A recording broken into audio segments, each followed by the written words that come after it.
So how should you be dealing with anxiety? Well, very simply, what you should be doing is addressing the subconscious anxious mechanism that causes your anxiety in order to completely eliminate the reaction in your subconscious mind so that you can become completely anxiety-free. Now, how do you do this? Well, first of all, let me explain how the anxiety is built in your subconscious mind, and that will give you an insight then into understanding how we can get rid of that behaviour.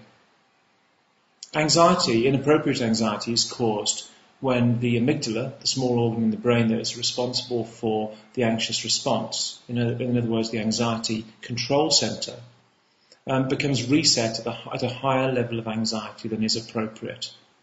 And when you're born, you have a preset level of anxiety, but when anxiety disorders develop, that anxiety level is increased and becomes your new preset. Now, how does this happen? Well, this happens very simply by some catalyst, an anxious catalyst, maybe stress or a bereavement or whatever, causing your anxiety level to move higher.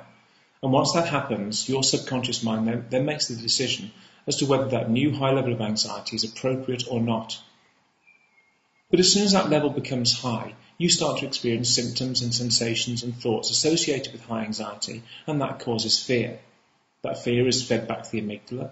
The amygdala reads that as a threat, sends out more anxiety. To cope with that threat, this produces more symptoms, which produces more thoughts and sensations, which produces anxiety, and so on. And so an anxious cycle is created.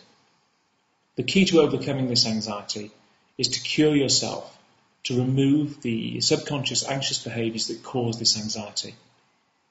This is the natural approach. This is the only solution to anxiety disorders. But how do we do that?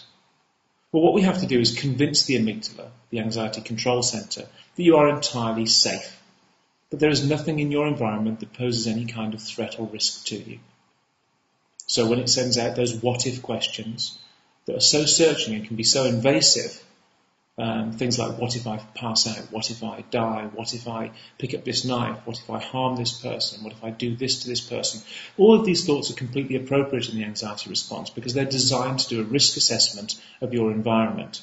They feel wrong, they seem so wrong, and they can be so distressing, but they're entirely appropriate if you have a high anxiety. But what we do is we provide those thoughts with food.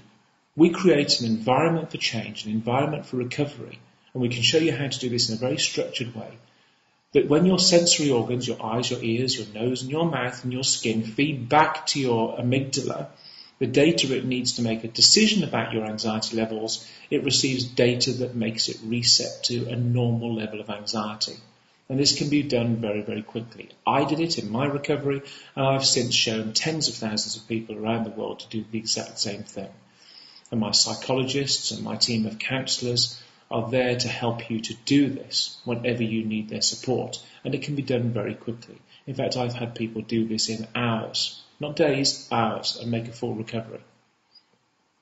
And this is why health organisations, psychologists, doctors, psychiatrists, and mental health practitioners from around the world recommend the Lindenmethod program, because it provides a curative device. It will cure you. I hope you give us the opportunity to show you how we can cure you of your anxiety disorder and how you can overcome your anxiety permanently. Thanks for your time.